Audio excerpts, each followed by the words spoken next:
ThaBoxingvoice.com here with Shakur Stevenson, champ. Looking good.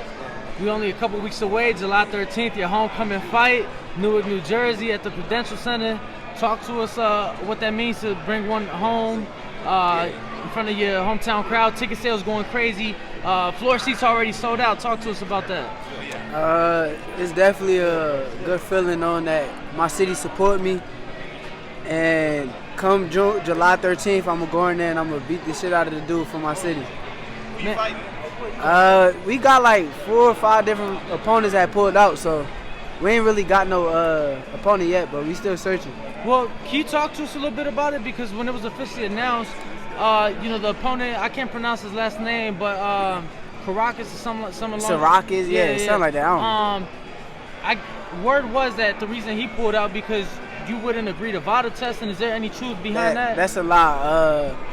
He pulled out because he tried to get some more money and they wouldn't give him no more money. But he signed the contract already, so I don't.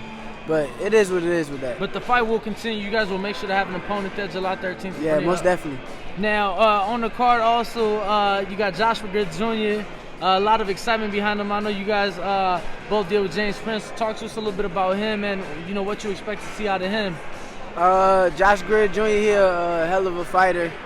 He's the co-main on my card on ESPN, so it's going to be an amazing card. It's going to be an amazing night. Newark going to support me and they're going to support Josh Grid, so we definitely going to turn up.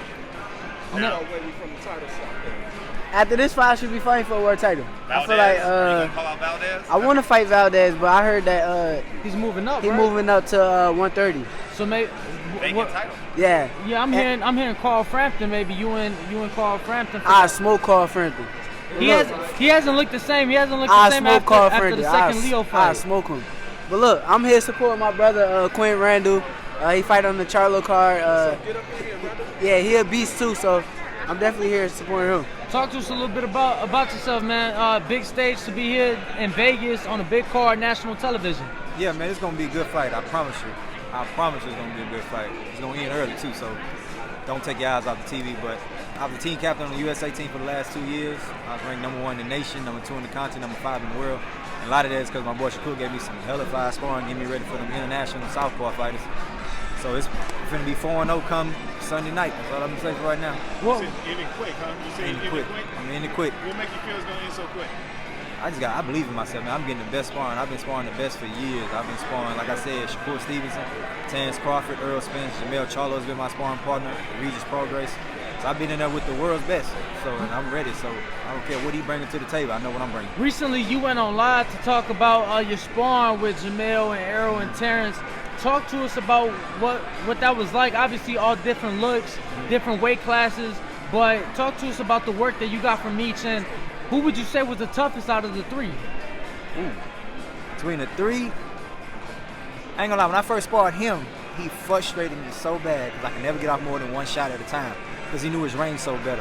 So he helped me develop as that as well because I had a late start in this. So, but I would have to say Crawford and Earl. Okay, was the 2 most difficult people I ever stepped in with. So that being said, he went 50-50. I watched your interview. You went 50-50. You didn't give an answer. So that being said, you haven't been in the ring with both of those gentlemen. How do you see a fight between those 2 guys play out, between Terrence Crawford and between Earl Spence? If and when they do fight, it's gonna be an epic fight. And I'm gonna leave it at that. He learned from you, Shakur. He learned from you. Let's get your name one more time. Quinn, my name is Quinn Quick Draw Randall. My Instagram name is quickdraw_P4P. And so man, be looking out for me. Let's go back to last Saturday night. What was your impression of Tyson Fury? Shit, Tyson Fury probably one of the best heavyweights in boxing. No. Yes, he is. Yes, skill wise, matter of fact, skill wise, he's the best heavyweight in boxing. You think he beats Deontay Wilder or Wilder? I'm not gonna say he beat Deontay Wilder because Deontay Wilder got that power, that real power. Like if Deontay Wilder touch you, it's night at any given time. So I feel like they 2 of the best heavyweights in boxing, and it's tit for tat with them.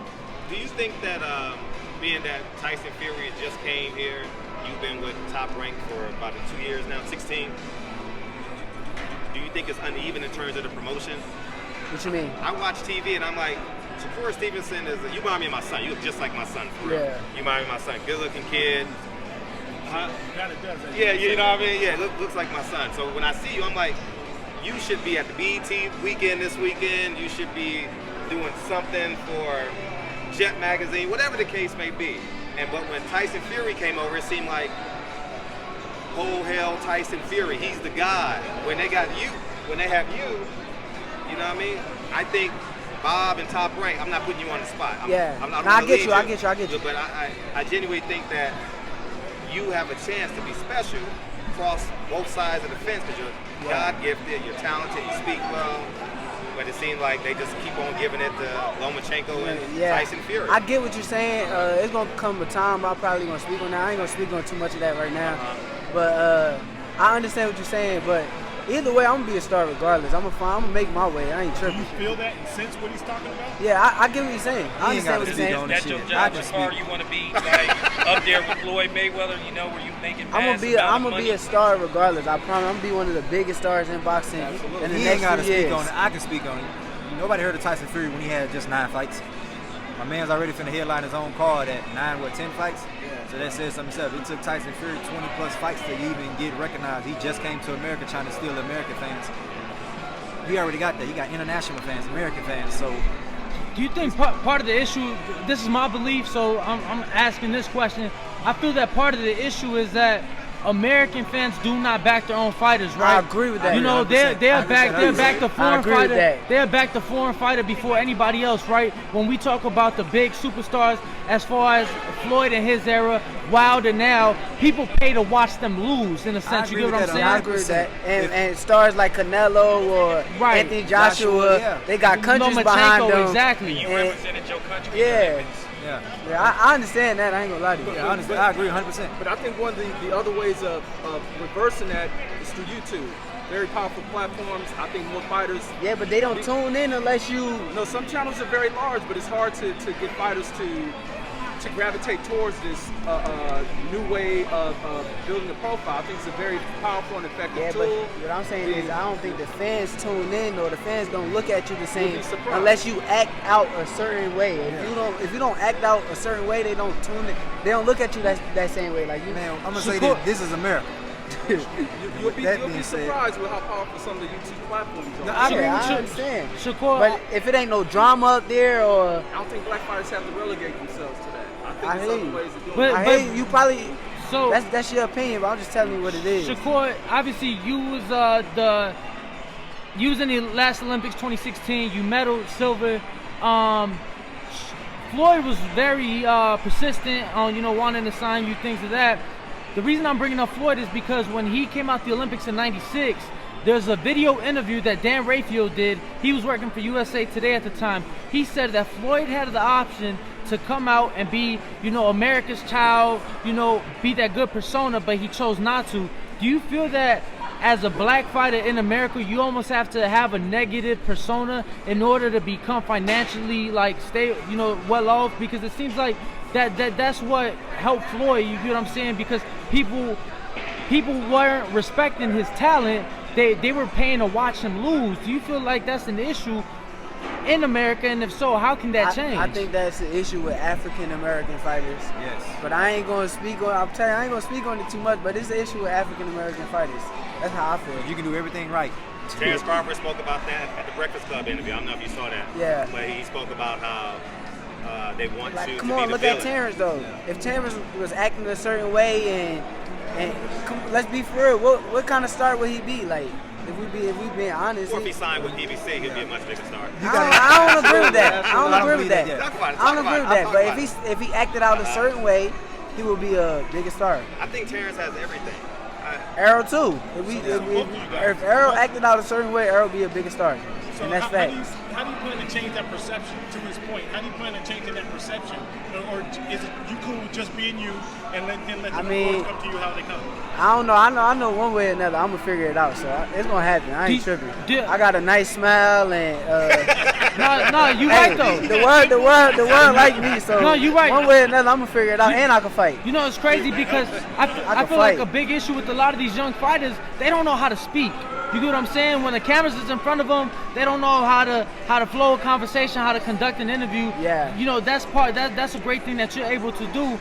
But, you know, not just are you working with top rank, but James Sprint, having worked with some of the biggest, how do you feel, you know, not just athletes, but, you know, musicians and celebrities in the world? Yeah, you gotta get into that. Yeah, I feel you on that. I agree with that. How do you feel he can help you, you know, to take you to that superstardom? Yeah, it's going.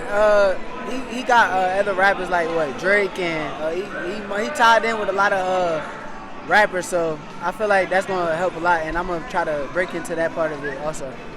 Awesome. How much longer do you have at 26, comfortably? After this next fight, if I fight for a world title, I'm probably gonna fight for a world title, then make a defense, and I'm moving up to 130. So three fights? Next year this time? Yeah. Okay, so next year I should be fighting 130. So if Oscar Valdez, you'll have the vacant title option, hopefully. Yeah. And then you'll fight. Yeah, if not, I'll fight Oscar Valdez. I don't think he wants that. Yeah, I don't think so either. I don't think he wants that. What were your thoughts on his most recent performance? I ain't watch it. You ain't catch it? Nah, I ain't watch it. I felt like a little like, I don't want to say disgusted, but I'm like, Alexandria, can we get a picture with you? Yeah, I got you. I was like, damn, like, you know, that's a fight that I wanted to watch for yourself because I believe that you could take that victory. Hey, Q, the weigh-ins are? Yeah. All right, Shakur, thank you for your time, champ. What's up? If you enjoyed the video, feel free to hit the like, subscribe, and share. As always, if you want to support us to the next level, head over to the patreon.com/ThaBoxingVoice. We have tons of exclusive from Border Wars, Entitled, betting shows, the list goes on and on and on. But in addition to that, if you guys have questions for fighters, trainers, and promoters, this is where you can submit them. We will run out, get these questions answered, and put it back on the show just for you guys. Appreciate it. Peace.